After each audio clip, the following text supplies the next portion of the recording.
Bonjour à tous et bienvenue dans ce nouvel épisode des interviews Scale to Sell. Je suis François-José Viallon, partenaire chez Scale to Sell, le collectif de dirigeants qui accompagne d'autres dirigeants à passer des caps de croissance. Et aujourd'hui, j'accueille Stéphane Boucris. Salut Stéphane. Hello, ça va? Ouais. Bon, alors t'es basé où maintenant? Je suis basé aux Émirats Arabes Unis depuis 2 ans. Et qu'est-ce que tu fais aux Émirats Arabes Unis? C'est une très bonne question. Alors, l'actualité, je fais plusieurs choses. Ma plus grosse activité, c'est que je produis la première comédie musicale de l'histoire dans cette partie du monde. Je me suis associé avec Universal Music et on lance Once Upon a Time in Dubai et on va commencer devant 150 000 spectateurs à la fin de l'année. Donc, c'est pas très, c'est plutôt low-tech que high-tech par Ouais. rapport à ce que j'ai fait avant. Mais c'est tout aussi passionnant. Donc, ça, c'est 90% de mon activité. 5%, je suis président de la French Tech pour toute la région. Donc voilà, ça prend aussi beaucoup de temps. Les 5 derniers pourcents, je suis investisseur dans pas mal de boîtes, plutôt en France, plutôt B2B, et ce depuis maintenant 10 ans, soit en direct, soit à travers différents véhicules. Il y a Side Capital qu'on connaît bien, il y a Altis Media Ventures, qui est une filiale d'Altis. Donc voilà, il y a plusieurs types d'investissements et j'aime beaucoup faire ça parce que c'est vraiment de l'entrepreneuriat par procuration. Bon, tu as eu une grosse carrière d'entrepreneur aussi. Je vais te laisser revenir un peu sur ton parcours et comment tu es devenu entrepreneur et tes succès, tes échecs. Bien sûr, alors, il y a généralement beaucoup plus d'échecs que de succès, ça fait partie de l'aventure. Très rapidement, moi j'ai fait une école de commerce, j'ai fait un BBA à l'ESSEC, j'ai fait un master à l'ESCP. Je suis revenu de la Silicon Valley, j'ai eu envie de monter une startup qui s'appelait Staff dans les services à domicile, pour Mhm. lequel j'avais remporté la BFM Academy. Donc Je c'était m'en un souviens, portail de c'était il y a services à longtemps. domicile. Comment? C'était il y a longtemps, je m'en souviens. C'était C'est longtemps, c'était 2007, c'est en ça? 2008 je crois, ouais, ça nous rajeunit pas. Et c'était une belle aventure, mais j'ai pas gagné beaucoup d'argent avec ça. Je l'ai revendu pour pas grand-chose. On peut même pas appeler ça une vraie vente, je pense. Et juste après, j'ai monté une opération de buzz qui se voulait être un vrai business, mais qui a fait plus de buzz que de biz, qui s'appelait faitmesdevoirs.com, pour faire Ouais. les devoirs des élèves à leur place, et qui était une aventure marrante. Enfin, on en rigole maintenant en termes de communication, mais qui a pas rapporté grand-chose. Juste après ça, j'ai rejoint Jean-Baptiste Descroix-Vernier, Mhm. donc qui a monté Rentability Web, qui est devenu Dalenis, qu'il a vendu à Natixis il y a quelques années. Voilà, pour l'épauler dans pas mal de projets, notamment la partie B2C et après B2B de son groupe qui était coté en bourse à l'époque. C'est là que j'ai eu la fameuse idée de lancer des billets au pied de la Tour Eiffel qui avait généré une émeute qui est restée un peu dans les annales pour la La loi société Boucris. Mailorama, la fameuse loi Boucris, qui est interdite dorénavant. Donc s'il y a des gens qui nous écoutent, vous ne pouvez plus distribuer de l'argent dans les rues de Paris. D'ailleurs, avec ce qui s'est passé ces derniers jours, je pense que ce serait encore une plus mauvaise idée qu'il y a 10 ans. Donc ça, c'était en 2009. Après, j'ai tout quitté pour produire une comédie musicale qui s'appelait Robin des Bois, qui avait été jouée par Matt Pokora à l'époque. Donc voilà, c'était une belle aventure. Ça m'a mis un peu le pied à l'étrier dans ce monde de la musique et des comédies musicales, qui est quelque chose que j'aime beaucoup. Et après, bon, moi, c'est pas comme une start-up, c'est vraiment c'est un cycle assez court, ce genre de projet. 1 an, 2 ans, c'est pas, on peut pas se projeter sur 10 ans forcément sur ce genre d'aventure. Et après, j'ai rejoint deux amis d'enfance, Vincent Klingbeil et Patrick Bunand, et on a créé une société qui s'appelait Ametix, qui était une boîte de conseil qu'on a fait grossir, qu'on a monté à 500 collaborateurs et qu'on a revendu au groupe La Poste. Donc, je suis devenu postier, j'ai prêté serment, tout ce qui va avec, et j'ai passé beaucoup de bons moments avec mes amis postiers et dans cette grande famille. Et après, j'ai quitté La Poste au bout de 2 ans pour me lancer seul cette fois-ci, pour lancer Excelsior, une autre boîte de conseil, de services du numérique, et que j'ai développé voilà, pendant 2 ans, 3 ans. J'ai eu 200 consultants à peu près, et je l'ai revendu à un groupe qui est coté en bourse à Paris, donc qui s'appelle Alan Holman Associates. Dans le cadre de cette revente, je suis venu m'installer dans le Golfe, et j'ai proposé donc un développement, ce qui s'est passé de l'activité ici, et j'ai tout quitté une fois de plus pour, donc il y a 1 an, produire Once Upon a Time in Dubai, donc parce que ça n'a jamais été fait dans cette partie du monde. C'est quelque chose qui est à la fois passion et à la fois un énorme besoin réel en fait, parce qu'il n'y a pas beaucoup de divertissement alors qu'il y a une très grande demande pour du divertissement, et c'est que le préambule de quelque chose de beaucoup plus grand, puisque il y a les casinos qui arrivent dans 1 an et demi, tu as 23 millions de touristes, donc il y a une offre qui est pas du tout structurée, qui a structuré dans ce secteur-là. Et donc voilà, donc je me marre pas mal. Et à côté de ça, donc la French Tech avec toute ma petite équipe, et ça se passe bien. Ça fait faire beaucoup Et de sujets à marié, aborder. père de 2 enfants, Ouais. marathonien, voilà, mes heures perdues, et musicien. Et un peu marin aussi. Ah, je pense que du coup, tu es bien servi dans la région dans laquelle tu es. Exactement. On va revenir un petit peu sur les grandes étapes et notamment Ametix et Excelsior. Qu'est-ce qui fait qu'à un moment on décide de se lancer, sans associé alors qu'on était habitué dans sa précédente expérience à monter une aventure à plusieurs? C'est une bonne question. Euh, En fait, les talents, je pense qu'une grande force des entrepreneurs, c'est savoir là où on est bon et là où on n'est pas bon. Et moi, je sais très bien là où je suis bon et je sais très bien là où je suis pas bon du tout. Et là où je suis pas bon, c'est tout ce qui est finance, fiscal, droit, contrat. J'ai jamais été bon pour ça. J'ai quelques anecdotes marrantes. Par exemple, à l'époque d'Ametix, j'ai jamais la boîte a été vendue quand même pas mal de sous. J'ai jamais regardé les comptes bancaires de l'entreprise du premier jour, quoi, premier jour à la session. J'ai jamais eu accès aux comptes et c'est pas très grave, mais j'avais confiance en mes associés.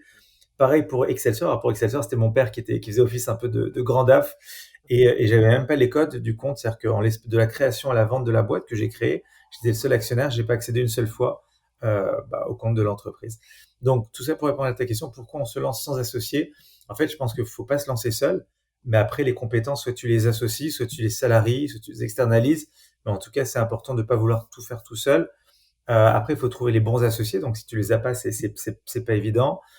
Moi, je sais pas si je suis d'ailleurs un bon associé. Donc, c'est la bonne Mmh. question. J'ai eu beaucoup de mes aventures dans pas mal d'associations. Donc, je suis peut-être pas le meilleur associé possible. Euh, En tout cas, voilà, je me suis senti très libre dans Excelsior puisque finalement, je faisais ce que je voulais. Et ça m'a pas empêché de garder du début à la fin de l'aventure 95% des salariés, quoi. Vraiment, je crois qu'on s'est séparé d'une ou deux personnes sur toute la durée de vie de l'entreprise. Donc, il y a une grande fidélité dans cette aventure. Et pour répondre à Sur, ta question, c'est ça, c'est savoir bien s'entourer. Et après, que ce soit des associés, des salariés ou autres, après, il faut trouver le bon modus vivendi pour que ça fonctionne.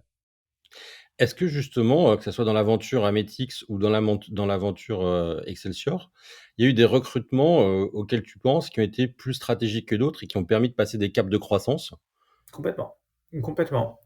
On a eu chez Excelsior, chez Ametix aussi, mais si je pense Excelsior parce que c'est plus récent, l'entreprise, elle vivait pas mal, mais il n'y avait pas d'explosion et j'ai recruté un sales qui a fait toute la différence. Alors, pas que dans son périmètre, parce que lui, il faisait des ventes, c'était super, c'était une machine de guerre, mais ça a créé une émulation sur le reste de la boîte et les gens souhaitaient lui ressembler et par mimétisme et en termes d'énergie, de quantité de travail, il a mis un nouveau standard dans la boîte et je lui dois beaucoup. Il s'appelle Raphaël Benichou.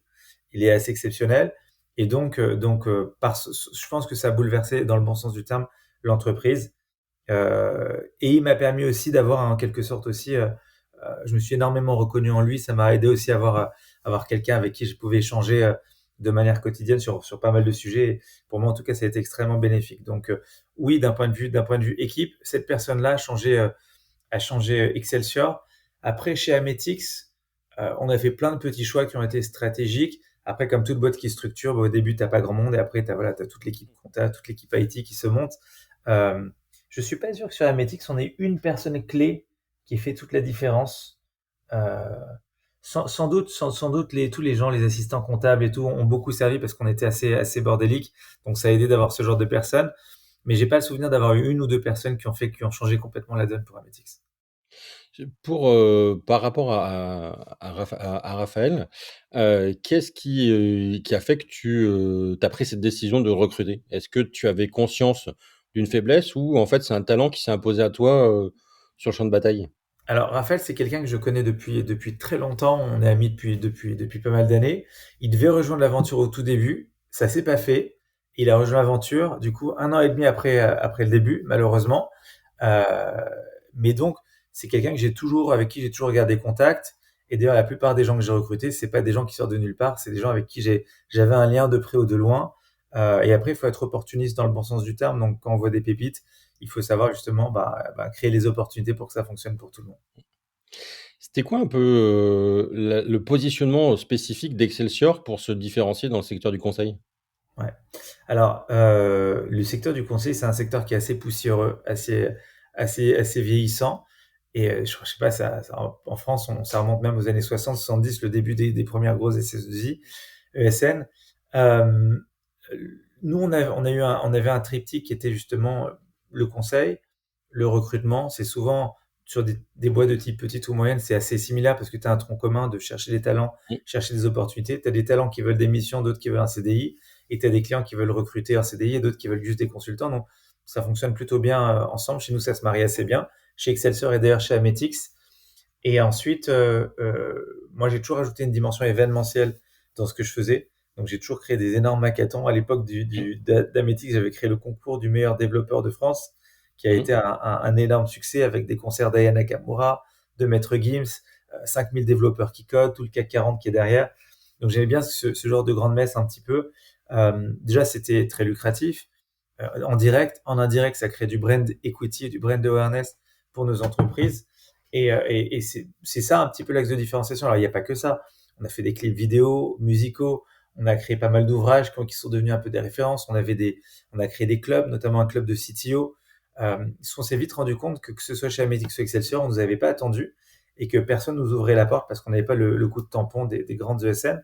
Donc, il fallait trouver un autre moyen de rentrer en contact avec les décideurs. Donc, il y a plein d'événements, type Big Boss ou autres.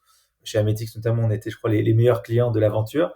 Mais il fallait trouver d'autres choses. Donc, on a créé des clubs professionnels qu'on hostait. On a fait comme toi des podcasts, on a interviewé les dirigeants.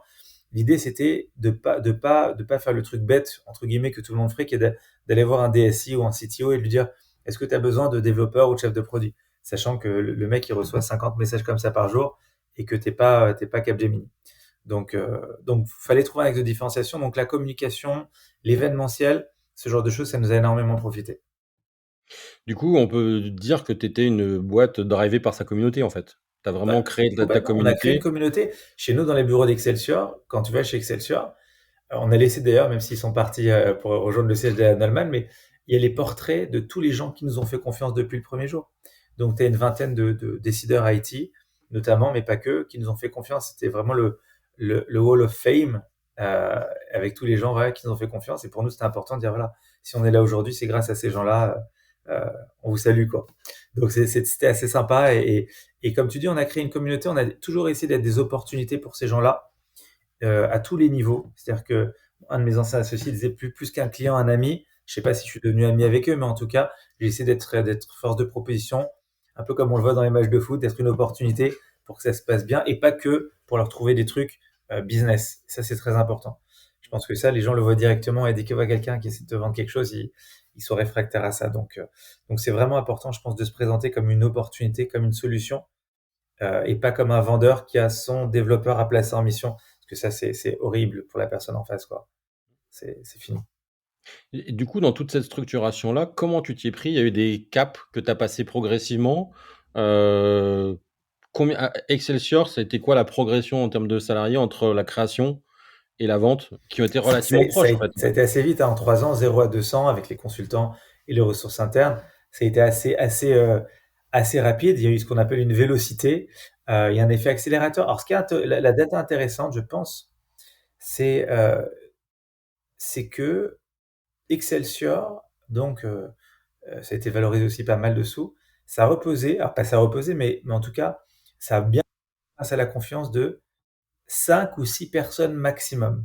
Et ça, c'est la force et la magie du B2B, parce que B2C, quand tu vends des Twix ou quand tu vends des Reebok, ben, faut séduire des dizaines de millions de personnes, il faut gagner leur confiance. Mmh. Après, quand tu as la marque, bon, bah, les gens achètent la marque. Nous, en fait, la boîte a existé, a bien vécu et s'est très bien revendue grâce à la confiance de quelques personnes, 5, 6 personnes. Donc c'est vraiment la magie du B2B et ces quelques personnes, tu peux upseller, cross-seller, proposer d'autres choses. À un moment, on avait une activité métaverse, Web3.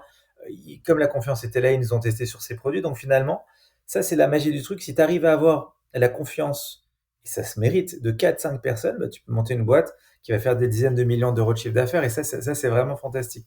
Et c'est pour ça que ces gens-là, ces 4 ou 5 personnes, il faut les choyer. Il faut faire en sorte que vraiment ne jamais les décevoir et être au garde à vous parce que c'est vrai que bah, ton business, alors c'est important d'en avoir 4 ou 5, de ne pas en avoir un Mmh. seul. Sinon, Ouais. forcément, tu te mets en danger. Et ça tourne parfois régulièrement. Il y en a qui changeaient de pays et tout. Mais notre business a été dépendant, c'est vrai, de 4 ou 5 décideurs avec qui on avait vraiment des relations fantastiques. Et d'ailleurs, du coup, quand tu as vendu, le principal client, il représentait quel pourcentage du chiffre d'affaires? Je dirais 15%, 10-15%. Donc, il n'y a pas un effet Pareto. Si c'est la question, il n'y a pas un client qui faisait 80% du chiffre d'affaires. Non, la question, c'est est-ce que c'était pas aussi un point, enfin 15%, c'est pas négligeable. Est-ce que c'est pas été un point de vigilance de la part d'un acquéreur, de se dire qu'il y avait une dépendance de 15% de la valorisation, à un client? Je pense qu'ils l'ont pas vu comme ça parce que comme c'était en croissance, après surtout ces clients ont gagné quand même pas mal de consultants chaque année, donc ils se sont dit finalement ça va de mieux en mieux et ce 4 ou 5 finalement en 3 ans. Donc finalement avec les années d'après, s'ils sont forts, ils peuvent développer et surtout quand c'est des grands groupes, tu prends un groupe comme Crédit Agricole par exemple, c'est pas une entreprise, tu as 20 ou 30 entreprises avec qui tu peux travailler potentiellement. Tu vois, nous, on travaillait avec Casa, la maison mère, Crédit Agricole SA. On travaillait pas avec Elcel, on travaillait pas avec Amundi, on travaillait pas avec Cassib, qui sont en elles-mêmes, elles auraient pu nous faire faire 50 fois le chiffre d'affaires qu'on faisait actuellement. Donc voilà, après, une fois que tu es dans un compte et que tu as la confiance, généralement, bah, les donneurs d'ordre ou les achats te font rencontrer beaucoup de monde. Donc ça, c'est pas mal. Tu nous as dit que tu avais, un parcours d'investisseur aussi. Est-ce que tu vois des gros templates et des choses qui se ressemblent, et qui font qu'un jour, un acquéreur se présente et vient toquer à la porte en te disant, «Vous êtes une cible stratégique, j'ai envie d'entrer en discussion»? Alors c'est très marrant parce que je peux pas citer de nom mais on en parlera peut-être dans un an. Mais il y a une boîte dans laquelle j'ai investi, dans laquelle je suis assez important au capital, qui marche de mieux en mieux et qui fait vraiment, qui a un EBIT assez important, surtout en période de crise, c'est assez fou. Et il m'a dit, bon Stéphane, bon, on t'a laissé investir, rentrer, tu as une part importante du capital, est-ce que tu peux nous aider à faire des ventes? Alors je les ai aidés à faire quelques ventes à droite à gauche, et ils m'ont dit, bon, on s'attendait à ce que tu nous fasses encore plus de ventes. Et à moi, je dis, arrêtez les gars, je vais pas vous faire des ventes, je vais vous faire une seule vente, mais ça va être la plus belle de votre histoire, donc c'est bien pour Scale to Sell. Je vais vous vendre la boîte directement parce que la boîte est magnifique. Et c'est ce qui s'est passé. Et pourquoi je te dis ça maintenant? Parce que euh, ces gens-là, cet entrepreneur surtout en particulier, qui est brillant, dans son domaine, il est exceptionnel, il n'avait aucune connaissance du M&A. Il ne sait pas du tout ce que c'est, il ne connaît pas les banques d'affaires, il ne sait même pas combien ça se valorise, les multiples des bits, d'ARR, d'MRR. Ça lui est complètement étranger. Donc ça lui a jamais traversé l'esprit que ces 2 millions de chiffre d'affaires, des bits, pouvaient lui rapporter, alors pouvaient nous rapporter parce on est trop au capital, 40, 50 ou 60 millions d'euros, potentiellement, parce que vu la typologie de la boîte, c'est ce genre de multiple. Mais ça, il n'en avait aucune idée. Donc, la force de l'investisseur, du smart investor, c'est d'apporter ça aussi, cette connaissance du M&A en disant voilà. Et moi, c'est ce que je fais aussi, c'est ce que je propose aux boîtes dans lesquelles j'investis, c'est apporter du business, apporter un peu de sous, apporter du sweat equity, de l'expérience, et surtout peut-être trouver une porte de sortie, parce que j'ai la chance d'avoir aussi des connaissances dans ce domaine-là. Mais tu vois, ce gars-là, si je lui dis pas que c'est possible, à aucun moment il va penser à vendre sa boîte. À aucun moment il se dit il y a un truc à vendre, ça se valorise. Donc c'est assez intéressant, je trouve. Et je pense qu'il y a plein de gens dans ce cas-là d'ailleurs. Et toi, qu'est-ce qui fait que tu t'es dit, que tes boîtes étaient vendables? Alors, moi c'est comme quand je fais de l'immobilier. Quand je fais de l'immobilier, je peux acheter que des biens dans lesquels je me serais vu à un moment de ma vie. Je suis incapable d'acheter un truc ou si à titre perso ou pro, je me serais pas vu un moment parce que je suis pas capable de le vendre après à des locataires. Donc je peux pas capable de dire c'est fantastique alors que moi j'y serais jamais allé. Et c'est pareil pour les boîtes, euh, c'est-à-dire que moi je peux valoriser des boîtes et tout que quand bah, la boîte est réellement intéressante. Donc quand la boîte est positive, quand il y a de la traction, quand il y a de la vélocité, quand il y a de l'EBIT plus. Si la boîte déjà elle perd de l'argent, c'est compliqué ou on va pas en tirer grand chose, donc c'est peut-être pas le bon moment pour vendre. Mais quand il y a des métriques intéressants, et surtout, une fois de plus, pas la vitesse, mais la vélocité, c'est ce qui va intéresser, je pense, le plus les gens, parce qu'ils achètent le futur, comme en bourse, ils n'achètent pas le présent. Donc si tu montres que tu fais x2, et là c'est le cas de cette boîte dont je viens de te parler, elle fait x2 ou x3 tous les ans, depuis plusieurs années, depuis 3 4 ans. Donc c'est ça qui est excitant finalement. Je suis dans d'autres boîtes où les boîtes sont saines, elles sont EBIT+, mais elles ont 10 ans, et le rythme de croissance, c'est 3-5% par an. Malheureusement, c'est pas très sexy pour un acquéreur. En tout cas, moi, j'ai plus de difficultés à la vendre. Alors après, tu peux dire, ils ont un actif stratégique. Donc peut-être ces gars-là, ils ont une technologie incroyable. Et là, dans ces cas-là, ça vaut le coup de l'acheter, mais pour d'autres raisons. Mais la plupart des boîtes veulent quand même de la rentabilité, surtout en ce moment. Donc, elles regardent les chiffres, elles regardent les bits, elles regardent le chiffre d'affaires, elles regardent la croissance, elles regardent la dépendance économique dont tu parlais tout à l'heure. Mais vu la tornade qui vient de se passer en France ces 24 derniers mois, si là aujourd'hui il y a de la croissance et vous êtes EBIT+, bah, ça veut dire que vous êtes pas mauvais, franchement, avec ce qui se passe, donc ça vaut le coup de le regarder. Il y a un truc intéressant aussi, je sais pas si c'est le but de la discussion, mais que je constate, c'est que moi maintenant, quand j'investis dans les boîtes, j'essaie de regarder aussi toujours la sortie, parce que je suis investi dans plein de boîtes qui sont jamais sorties. Donc les boîtes font du chiffre d'affaires, font de l'EBIT, ils ont aucune envie de vendre, ils vont peut-être transmettre la boîte aux enfants, il y a zéro dividende, et du coup, bah, quand tu es petit actionnaire, c'est très relou, parce que quand tu as 5% d'une super boîte, mais ça verse rien et ils vont pas vendre, bah, tu peux rien faire. Donc c'est important maintenant dans tous les packs, je propose des clauses de sortie rapidement au bout de quelques années. Et pourquoi je te raconte ça? Ouais, ce que je constate, c'est que les fonds d'investissement français, en tout cas, sont assez coincés. Tu vois, comme il n'y a pas eu d'IPO sur les Mmh. licornes, il y en a très très peu de boîtes finalement qui sont sorties. Je crois qu'il y a Deezer qui a été introduite en bourse il y a 2 ans. Mais en Mmh. gros, Bah, c'est les des fonds sont massacres. un peu... Ouais, mais voilà, donc en plus, c'est très compliqué. À l'époque, au tout début, moi, quand je me suis lancé, il y avait série A, série B, peut-être série C. Là, on est à la série H ou I. Mmh. Les gens, parce qu'il y a pas, ils retardent au maximum l'entrée en bourse, parce que les boîtes sortent plus, donc il y a moins de liquidité pour les fonds. Donc les gens investissent moins dans les fonds de VC. Et du coup, ben, aux Émirats, tu as tous les fonds de la place de Paris qui débarquent pour essayer de lever des sous localement, parce que c'est plus compliqué qu'avant, quoi. Toi, qu'est-ce que tu as mis en place dans ta stratégie pour que, il y ait, un jour quelqu'un qui se présente et qui te dise, «Excelsior, je vais l'acheter»? Alors ça, je l'ai fait pour Excelsior, je l'ai pas fait pour Ametix. Pour Ametix, l'histoire elle est assez marrante. J'aime bien la raconter. La boîte marchait bien. On s'est dit à un moment ou à un autre, on s'était réunis dans une salle avec mes associés en disant voilà. Et d'ailleurs, c'est ce que je dis quand je monte une boîte avec des gens, quand j'investis assez tôt. Je leur dis c'est à quel montant vous êtes prêt à vendre. C'est très important parce que ça se trouve chacun n'a pas la même priorité. Ça se trouve t'en as un qui a une fortune personnelle, donc lui il a pas du tout intérêt à vendre jamais. C'est bon, j'ai un copain qui s'est associé avec un milliardaire et les deux ont monté une start-up. Et mon copain me dit, je suis dans la merde parce que si tu veux, quand on va nous racheter, si on nous rachète pas au moins 2 ou 300 millions, mon associé, ça l'intéresse pas. Donc même si on a fait une super offre, lui, ça changera pas sa vie de 100 millions, moi, ça changerait la mienne. Mais je sais très bien qu'on pourra jamais vendre parce qu'il va s'opposer à toute vente si c'est pas un certain montant. Donc, non, c'est important de savoir l'équation autour de la table, qui a quoi, qui veut quoi. Et Mmh. nous, avec mes associés, on s'était réunis dans la salle de réunion à Levallois et voilà, on savait à peu près, donc c'est bien ce que chacun voulait. Je me suis retrouvé dans un dîner alors je suis apolitique, mais je me suis retrouvé dans un dîner où il y avait un jeune ministre qui s'appelait Emmanuel Macron, qui était en campagne, pour lever des fonds, pour potentiellement se présenter à la présidence de la République. Et donc, il nous fait son discours, voilà, il était ministre de l'économie et des finances, et il nous parle de ce mouvement qui s'appelle En Marche, qui va lancer. Et il nous dit, voilà, et je vous annonce en exclusivité, je vais quitter euh, le ministère et je vais me présenter à l'élection présidentielle. Et je me tourne vers mon voisin de gauche et je lui dis, franchement, ce gars-là, il a aucune chance, il est trop jeune, ça marchera jamais. Euh, J'y crois pas à son histoire, franchement, j'y crois pas. Et mon associé de gauche, il s'appelle Éric Bismuth, c'est le président de Montefiore. Ouais. Et il se tourne vers moi et il fait non, non, je crois que tu te trompes. Je pense qu'il a toutes ses chances et je pense qu'il a toutes ses chances de gagner l'élection présidentielle. Bon, comme tu veux, mais en tout cas, moi, j'y crois pas. Et il m'a dit au fait, tu fais quoi dans la vie? Je dis bah, j'ai monté avec des associés une entreprise qui s'appelle Ametix. Et voilà, je lui donne les KPI, les métriques. Il dit mais c'est super, ça vient me voir au bureau le lendemain. Et le lendemain, donc, je préviens Vincent, un de mes associés, on va le voir ensemble. Et là, il nous balance une term sheet sur la table. Il dit voilà, les gars, ça m'intéresse, je souhaite investir majoritairement dans votre société. Et là, on s'est dit waouh, ça veut dire que la boîte vaut quelque chose. Et c'est lui qui a été le déclencheur. Parce que sans ça, on se serait jamais dit qu'on allait vendre. En tout cas, pas. En tout cas, on n'y connaissait rien. Donc, c'est assez marrant. Et là, ça nous a mis la puce à l'oreille. Donc, vu qu'en plus, il avait valorisé, on s'est dit waouh, ça, on pensait pas que ça représentait autant.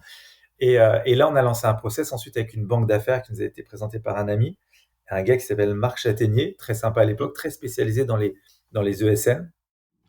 Et c'est lui qui nous a après fait le roadshow. On a rencontré 30 personnes qui nous ont fait la plupart des offres, soit des industriels, soit des fonds.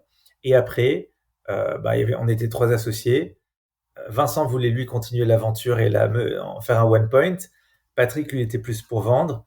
Et moi, j'ai fait pencher la balance sur le fait de vendre aussi, parce que c'est important, je pense, de temps en temps de s'arrêter et de mettre un peu de sous de côté, surtout quand on n'en a pas déjà. Donc, c'est important.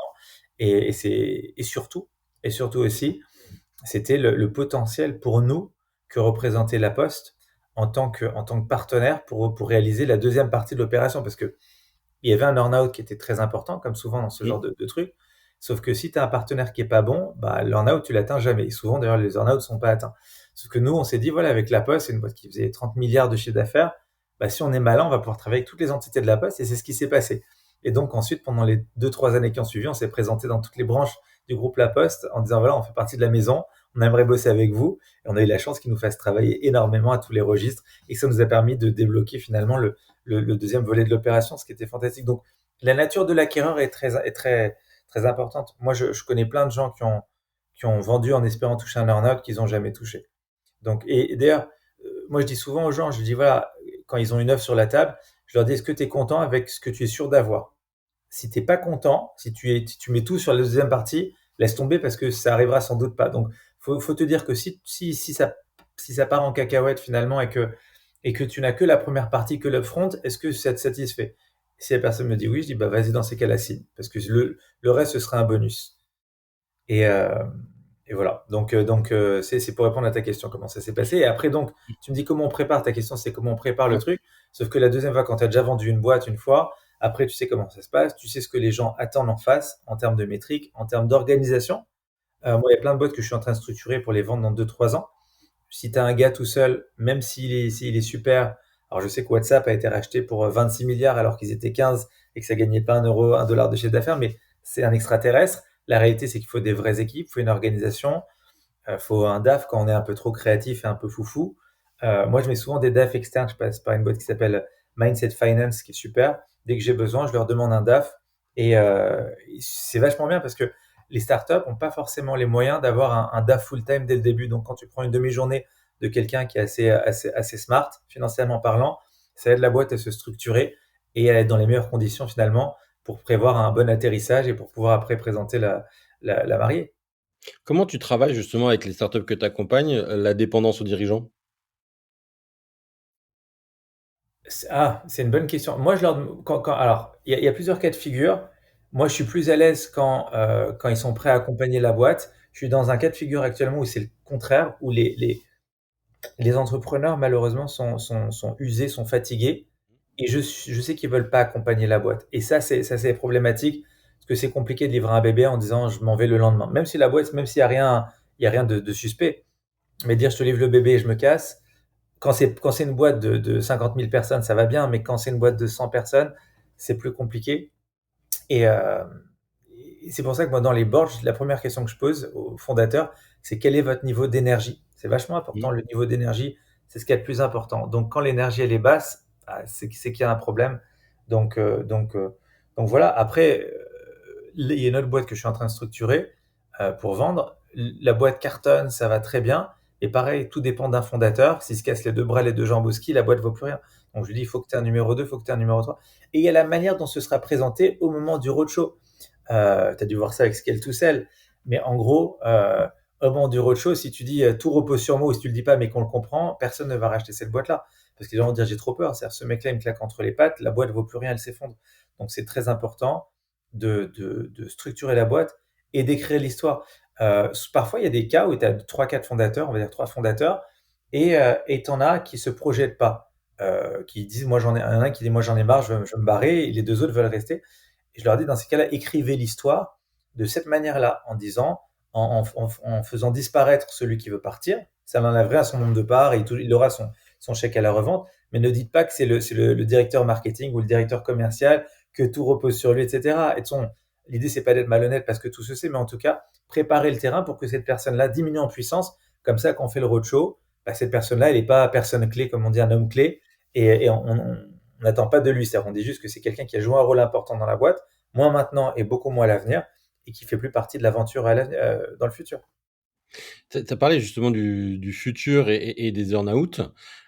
Quels conseils tu donnerais pendant les négociations pour bien border ce que peuvent être les synergies et comment en fait, l'earn-out, va pouvoir se construire et comment on va pouvoir maximiser en fait les synergies? Parce que beaucoup de personnes que j'interviewe me disent: «Ouais, les synergies, elles sont arrivées au bout de 2, 3 ans et mon earn-out était passé».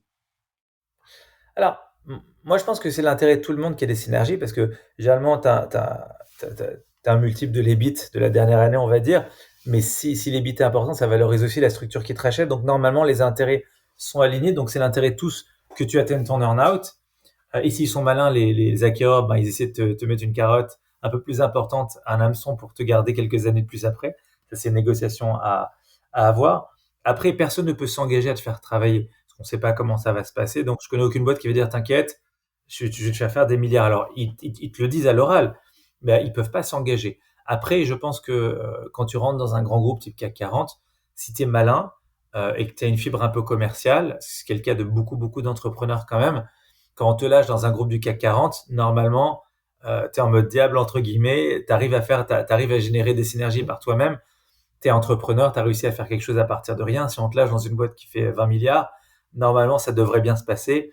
Et si tu as le soutien du président, du PDG ou voilà, des mandataires, ça aide énormément. Donc la politique joue aussi beaucoup. Si tu es sur la photo avec le PDG et que tu lui serres la main, etc., après, ça aide, je pense, après, pour te faire recevoir par tous les patrons de filiales. Normalement, après, ils te mettent dans des événements. Voilà la super pépite qu'on vient de racheter. Donc, je pense qu'il y a un peu d'opportunisme dans le bon sens du terme, parce que c'est juste être pro-business. Montrer que les intérêts sont alignés. Moi, quand j'étais chez La Poste, c'est ce que je disais. Je disais, entre me faire travailler moi et faire travailler votre partenaire historique, moi, c'est poche droite, poche gauche. C'est-à-dire la marge, elle arrive directement chez vous. Et, euh, et donc, faites-moi travailler moi en premier. Et si on n'arrive pas à délivrer, qu'on a un temps d'avance, bah, après, faites travailler Accenture ou je sais pas qui, mais qu'on ait au moins ce temps d'avance, vu qu'on fait partie de la même maison. Et ça a été pas mal entendu, ça. Donc, non, il n'y a pas d'engagement écrit. Par contre, un truc que je recommande aux boîtes qui vont se faire acheter, un truc tout simple, mais que personne ne fait, qu'on fait beaucoup dans le milieu du recrutement et du conseil, c'est des prises de rêve. Personne n'en fait. Mais c'est marrant quand tu vas céder ton bébé sur lequel tu as bossé pendant 10 ans pour X millions et que tu vas te marier finalement avec quelqu'un. Je suis toujours surpris que les gens, que les entrepreneurs aillent pas contacter d'autres entrepreneurs qui se sont fait racheter.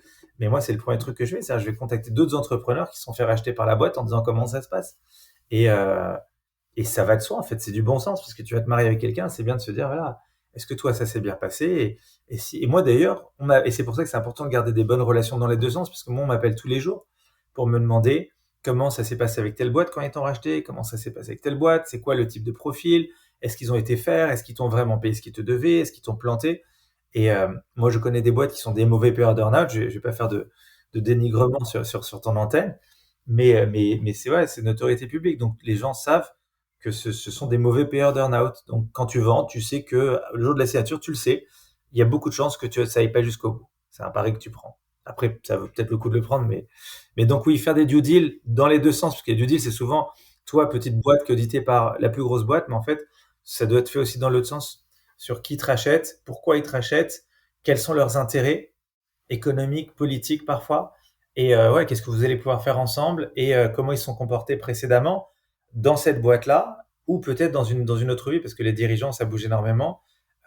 Et c'est une affaire d'homme plus que d'entreprise. Quand tu te fais racheter, tu signes avec une, deux, trois personnes.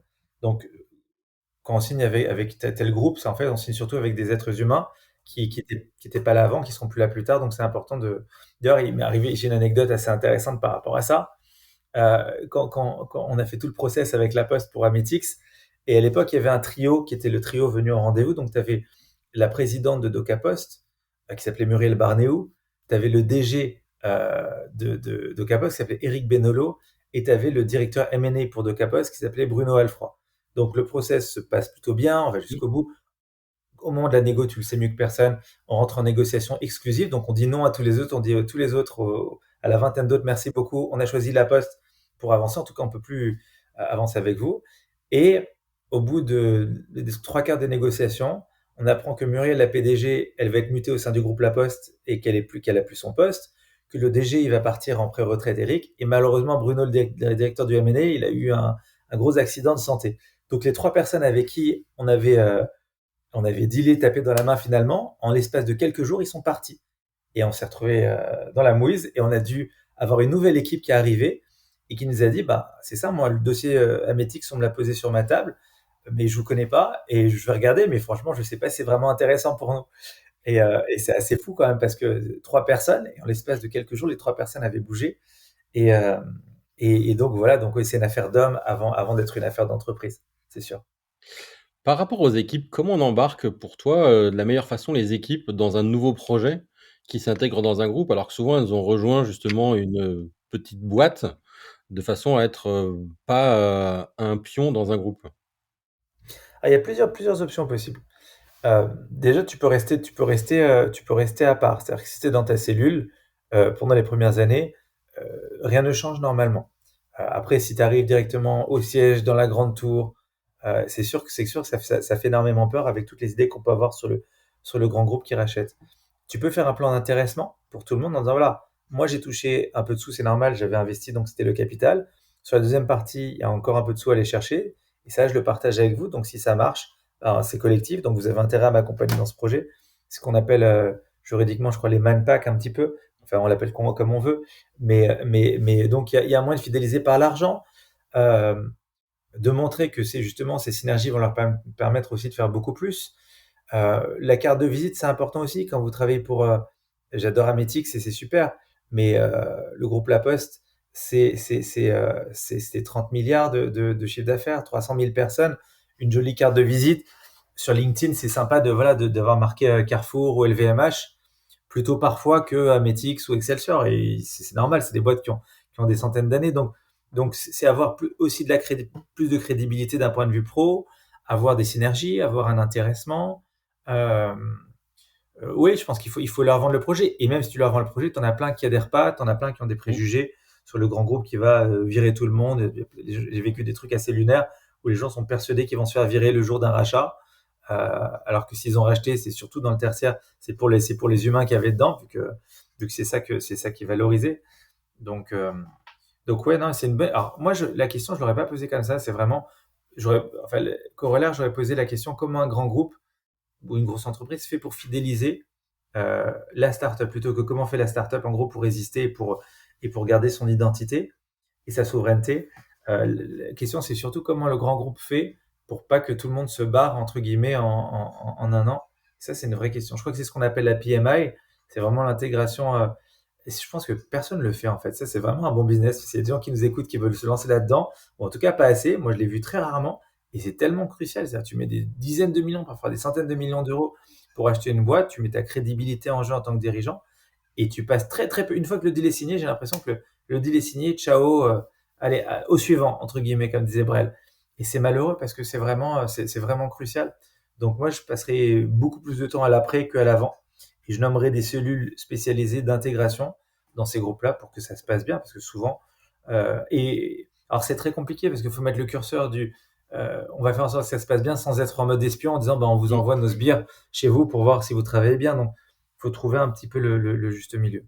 Et est-ce que La Poste justement avait mis en place une cellule de PMI vis-à-vis de vous et est-ce que tu avais vu des bonnes pratiques? La Poste, non, mais la Poste, c'était vraiment des gens très sympas. C'est vraiment une culture, euh, c'est vraiment des gens de bien, comme on dit. C'est vraiment des gens, globalement, il y a toujours des cons partout à droite à gauche, mais on s'est vraiment bien entendu à titre perso, à titre pro. Euh, Moi, j'ai rien à dire, franchement, c'est humainement, ils ont été parfaits, ils ont été pro-business. Euh, Franchement, ils nous ont laissé notre indépendance. C'est un copain qui était au M&A de Carrefour qui me disait, ils ont réussi à vous intégrer sans vous désintégrer. Et c'est pas mal ça. Et c'est important. Et ils ont réussi à faire mieux que ce qu'on avait fait. C'est-à-dire que moi, quand je suis parti d'Ametix, donc en 2019, quelque chose comme ça, ouais, 2019, 2 ans après, l'entreprise, elle avait cru de 30% encore par an. Et ça, c'est pas mal parce que tu te dis, alors tu dis, j'aurais pu toucher plus si j'étais resté, mais tu te dis surtout, bah, je leur ai vendu un truc qui a continué à gagner de la valeur, donc c'est cool. Et notamment, j'ai un de mes associés qui est resté quelques années de plus et qui a permis aussi à la boîte de continuer à croître. D'ailleurs, quand après votre achat, si ma mémoire est bonne, vous avez fait une acquisition. Ouais, tout à Euh, fait. Comment vous avez justement, vous, de votre côté, mené cette acquisition et géré l'intégration de ces équipes au sein d'Ametix? C'est une bonne question. Alors, dans le secteur des ESN, c'est super simple parce que 90%, c'est des consultants. Donc, ils sont en mission. Euh, et quand tu as une culture assez proche de la maison mère, ça se passe très bien. Je pense que c'est pas comme ça dans toutes les boîtes, mais dans les boîtes de conseil, c'est relativement simple. Euh, je crois que moi, je m'entendais très bien avec les dirigeants de cette boîte qu'on a rachetée. Je suis pas sûr que ça ait bien fonctionné quand même comme intégration. C'est-à-dire que tout le monde est parti assez rapidement et je crois pas que ça a été un super succès. Mais, euh, mais on avait la confiance, c'est vrai, on avait la confiance de la Poste là-dessus. Ils ont dit, voilà, si vous voulez grossir. En fait, je pense qu'il y a deux types de boîtes. Il y a les boîtes qui font pas de M&A, dans ces cas-là, ils font ce qu'ils veulent. Et les boîtes qui font du M&A, qui ont une politique M&A, dans ces cas-là, ils rachètent, ils rachètent, ils rachètent. Si les KPI qui vont bien en face, ça fonctionne. Euh, et je pense qu'il y a beaucoup de dirigeants que je connais, de DG, PDG du CAC 40, qui vivent vraiment que pour ça, qui vivent que pour le M&A. Et leur but, c'est de racheter, racheter, racheter. Mais quand tu vois une boîte comme Microsoft ou une boîte comme Meta, c'est marrant, les gens disent Meta, c'est une boîte qui n'a rien inventé depuis Facebook. Et ça, quand tu regardes Facebook, donc ils l'ont créé et c'est super, mais depuis, donc, il y a eu Instagram qui a été racheté, WhatsApp qui a été racheté, Oculus qui a été racheté. Et en fait, il y a pas. Alors, bien sûr, ils mettent de l'ingénierie dans tout ça. Il y a des services. Et Microsoft aussi. Microsoft, c'est une boîte de M&A. Je crois qu'ils ont créé Surface, Microsoft. Je crois que c'est une création. Mais tout le reste, Skype, etc. Et les jeux vidéo, c'est beaucoup de rachats. Donc ouais, alors, je crois qu'on s'est un peu éloigné de ta question. C'est pas Mais, grave, hein. euh, mais ouais, tu parlais du rachat de Brain, c'était la boîte en question. Bon souvenir avec les dirigeants. On a intégré les consultants. Par contre, ça, voilà, ça n'a pas duré très longtemps, je crois, l'intégration. Je crois que les chemins se sont séparés, on va dire. Est-ce que pour toi, d'ailleurs, il y a t'as beaucoup insisté sur la culture des deux boîtes, là. Est-ce qu'il y a des éléments de culture d'entreprise qui font qu'une entreprise est plus facilement rachetable? Ou au contraire, il y a des red flags sur certains points? Ouais. Alors déjà, il y a des boîtes qui se rachètent très facilement. Alors, désolé de reprendre encore l'exemple des ESN, des SS2I, mais c'est une commodité, comme du maïs ou du riz. C'est-à-dire que tu as une boîte où tu as 500 consultants dans la tech ou 1000 consultants dans la tech, c'est facilement rachetable parce que tu sais exactement ce que tu rachètes. Les comptes, c'est à peu près le CAC 40, les mêmes. Tu fais l'intégration et donc c'est très très liquide comme entreprise. À part Euh, Atos, on est d'accord. Comment? À part Apparatos, Atos, ouais, exactement, qui vient de se faire racheter. On a appris il y a quelques heures par l'État. Il y a eu une annonce qui a été faite ce midi, je crois. Mais ouais, ouais, non, c'est très très liquide comme boîte. Et ta question, c'était comment? est-ce qu'il y a des éléments de culture Ouais. qui sont soit des red flags, soit des facilitateurs? Malheureusement, moi, je constate que dans la plupart des cas, quand il y a une culture forte, elle disparaît au moment du rachat. Euh, il y avait une boîte qui était super dans la tech qui s'appelait Octo. Je crois qu'ils se Oui, sont fait racheter par Accenture. Accenture, ouais. Et je crois que ça s'est arrêté à ce moment-là. Les Octos, c'était vraiment une catégorie à part de gens. C'est-à-dire que c'est des gens qui pensaient différemment, qui étaient brillants, qui étaient innovants. C'était une caste de gens un peu supérieurs dans la tech. Ils avaient leur framework, etc. Et je crois que quand ils se sont fait racheter, bah, tout a changé. J'en suis pas certain, mais c'est ce que j'ai entendu de la part de quelques copains. Donc, euh, donc ouais, eux, je pense qu'ils ont perdu un petit peu au change en termes d'identité, en termes de culture. Et tu vois, je crois qu'il y a une boîte qui se débrouille pas mal, mais je dis ça qu'à travers mes lectures, mais tu vois, une boîte comme Buzzman, par exemple, ils se sont fait racheter par Havas, et il me semble que ça reste Buzzman dans la tête des gens, dans la tête des clients et du marché. C'est pas la grosse machine Havas qui les a digérés. C'est encore l'agence Buzzman, avec son fondateur charismatique, avec des super campagnes, et on se dit pas, waouh, c'est Havas qui a tout mangé. Donc ça c'est assez malin parce qu'ils ont gardé la marque, ils ont gardé l'identité, ils ont gardé les créatifs, et c'est plutôt intéressant. En termes de structuration d'entreprise, est-ce que tu penses qu'il y a des outils qui sont, comment dire, des standards à avoir pour qu'un acquéreur retrouve ses petits quand il fait ses due diligence? Alors, moi, ce que je propose, c'est que les gens, les fondateurs, travaillent justement les due deals avant les due deals. Donc, il ne faut pas attendre le dernier moment des due deals pour dire, voilà, soulever le capot, regardez ce qu'il y a. Non, là, il y a une boîte que je suis en train de vendre. On va la mettre en vente en septembre. Ça fait 2 mois qu'on a commencé, nous, à préparer les due deals. Comme ça, le jour où on commence euh, le roadshow, bah, le jour où ils nous demandent la data room, etc., tout est prêt, tout est carré, tout est clean, et il n'y a aucun secret. Et nous, on peut dormir tranquille. On sait très bien que tout a été validé par nos DAF, etc. Donc, on paye pour les due deals avant qu'ils arrivent. Mmh, En tout cas, la partie business. mmh. Et bon, après, tu as la gap qui est classique, donc comme ça, ils se protègent et il n'y a pas de souci. Mais, euh, mais la question, c'était comment ils se préparent, c'est ça? Ouais, est-ce qu'il y a des outils structurants qu'un acquéreur, aime retrouver? Et est-ce qu'il faut plutôt être sur des outils standards ou des outils, développés à la maison? J'ai pas vu d'outils standards par rapport à ça. J'ai pas vu de trucs. Non, non, bosser sur des Excel, malheureusement, non, pas d'outils en particulier. OK. J'aimerais qu'on parle de ta nouvelle aventure. Ouais, Qu'est-ce qui fait qu'on quitte la tech pour aller dans ce domaine, à part la passion? ouais. Et une chose qui m'intéresse énormément, c'est que dans ta carrière, à chaque fois, tu as créé des assets. Quels sont les assets qu'on crée dans le cadre d'une comédie musicale et comment on les protège? Merci beaucoup pour la question. Alors, c'est vrai que là, je retourne. Alors, j'avais bossé un peu dans le secteur de la musique à l'époque. J'ai fait 2 belles aventures dans la tech, en tout cas en tant qu'entrepreneur. Et là, je retourne dans le secteur du divertissement. C'est Once Upon a Time in Dubai. J'adore parce que, bien sûr, bon, c'est une passion, ça s'entend. C'est quelque chose de très fort à l'échelle du pays dans lequel je vis, les Émirats Arabes Unis, parce que ça va être le premier actif culturel que l'on crée et que l'on exporte. Ça n'a jamais été fait. Souvent, les gens d'ailleurs, à tort, disent que c'est un pays, les Émirats, sans culture, sans âme. On va leur montrer que non seulement on crée de la culture, mais qu'on la vend et que dans quelques années, tu auras la petite fille de l'Arkansas qui va regarder Once Upon a Time in Dubai sur Netflix et qui va découvrir les Émirats et ce pays à travers cette création. Donc, cet actif, il est important. D'un point de vue économique, je suis philanthrope, mais pas sur cette activité. Ce qui est fantastique, c'est que ça a énormément de sens. C'est-à-dire que, ok, c'est une passion, c'est un rêve, c'est créa, c'est artistique, c'est magnifique, mais je me trouve dans un pays où tu as 23 millions de touristes, 2 fois moins que Paris, mais ça reste la troisième destination touristique mondiale, et tu as 10 millions d'habitants et tu qu'un seul spectacle. Avec 90% d'expats, donc qui ont cette culture-là quand même de sortir, de se divertir. Donc il y a un besoin criant pour le divertissement. Euh, et Once Upon a Time in Dubai, que je produis avec Universal Music, c'est le préambule de quelque chose de beaucoup plus grand. Alors, cette aventure, j'espère que dans 20 ans, elle sera à Broadway, à Paris et bien sûr à Dubaï. Mais surtout, ça va être le début, je pense, d'un géant qu'on va créer dans le divertissement. Alors, il faut bien commencer quelque part. Mais tu as les casinos qui arrivent, qui ont eu leur licence. Et dans 5 ans ici, c'est Las Vegas. Ce sera la démesure, mais sans la décadence. Et donc, l'idée, c'est de se positionner sur ce secteur-là, qui, moi, me passionne, mais qui a une réalité économique incroyable. Mmh. Euh, et donc, ça c'est, j'espère, le premier chapitre d'une aventure fascinante, ambitieuse, rentable, avec des métriques qui n'ont rien à voir avec ceux de la tech en France, mais c'est passionnant. Par exemple, juste si tes auditeurs sont business, 100% du budget est dépensé avant de gagner le premier dirham ou euro ou dollar. Mmh. C'est-à-dire que tu dois payer pour tout, la production, le marketing, les trucs, tout ce que tu peux imaginer.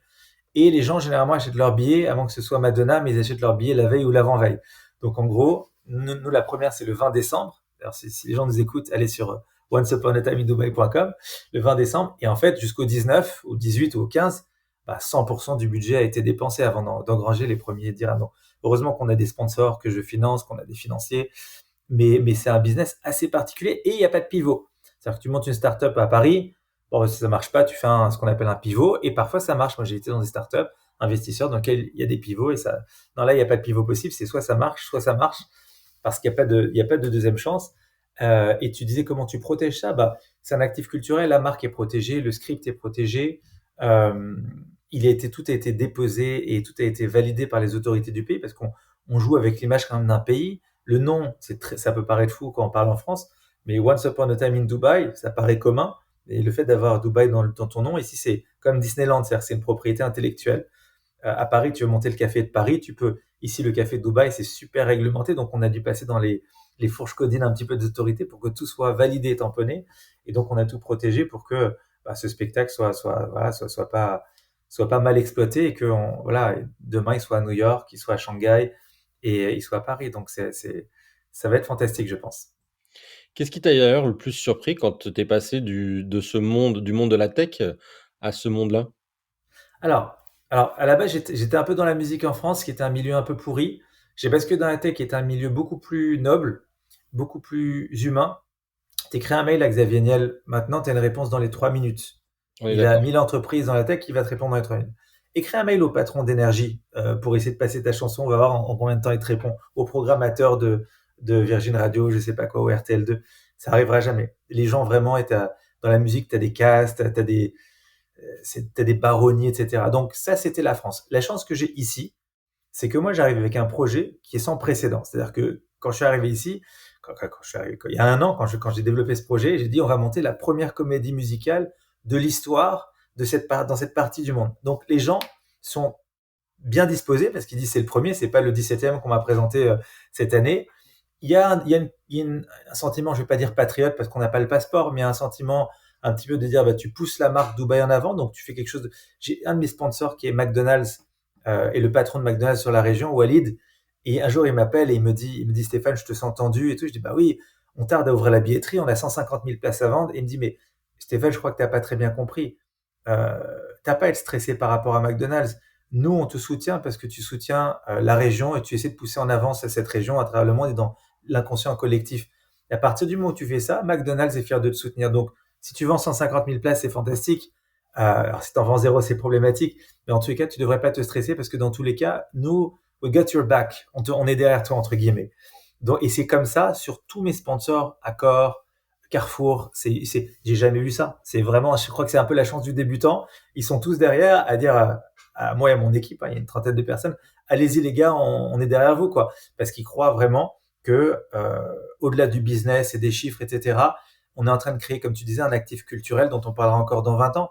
Et qui avait, les gens disent ça, c'est marrant, c'est vraiment le truc que tout le monde attendait, en tout cas un des trucs que tout le monde attendait ici, parce que les Émirats, c'est une terre d'entrepreneuriat sans entrepreneurs. Il y a plein de trucs à faire et ça n'a pas encore été fait. Vinted, ça n'a pas encore été fait. Doctolib, ça n'a pas encore été fait. Ma femme, elle a lancé il y a 3 semaines le vente privé local. D'ailleurs, elle est coachée par les gens de chez Vente Privée en France. Elle a lancé un site qui s'appelle HD. Et d'ailleurs, il faudra la suivre parce qu'à mon avis, elle vendra dans quelques années vu comment ça part bien. Et HD, donc elle lance le vente privé local dans la région parce que ça n'existait pas. Et les gens, les Français nous disent, mais il n'y a pas de vente privée. On leur dit non. Et c'est fantastique. Donc, tu as les grandes marques avec moins 75%. Alors, nous, ça nous paraît évident parce qu'on a vente privée depuis toujours. Mais là, on est sur un territoire important, démographiquement important, qui a du pouvoir d'achat. Et ça n'existait pas. Donc, terre d'entrepreneurs sans entrepreneurs. Yet. Bah, écoute, merci pour cette présentation. Je termine toujours l'interview par un petit quiz. Ouais. Tu as droit à un joker. Waouh. Voilà. T'es plutôt thé ou café? T. Combien par jour? 2 à 3. Ça va, c'est correct. Quel est ton mot préféré? Amour. Si tu pouvais embaucher un héros ou un super-héros pour être ton associé, qui choisirais-tu? Batman. Il est bon en Pourquoi? business. Ouais, Bruce Wayne. ouais. Quelle est la chanson qui est ton hymne tous les jours, qui te donne tout le temps la pêche? Ah, il y en a beaucoup. J'ai 10-15 secondes pour y réfléchir ou pas? Allez, t'as 10-15 secondes. Alors, ça peut paraître très bizarre, parce que tu t'es dit qu'il te donne la pêche, mais je suis un grand fan de Jacques Brel, et à peu près n'importe quelle chanson de Brel, ou de Brassens aussi, mais surtout de Brel, ça me met dans un autre état. C'est pas forcément des chansons qui donnent la pêche, on est d'accord. Quel est le plat le plus bizarre que tu as mangé pendant un déjeuner d'affaires? Waouh, elles sont originales tes questions. Ça devait être dans un restaurant asiatique, mais je me souviens plus du nom du plat. Joker. Ah. Si tu pouvais voyager dans le temps, à quelle période aurais-tu aimé entreprendre? Ah, dans les années 30. Pourquoi?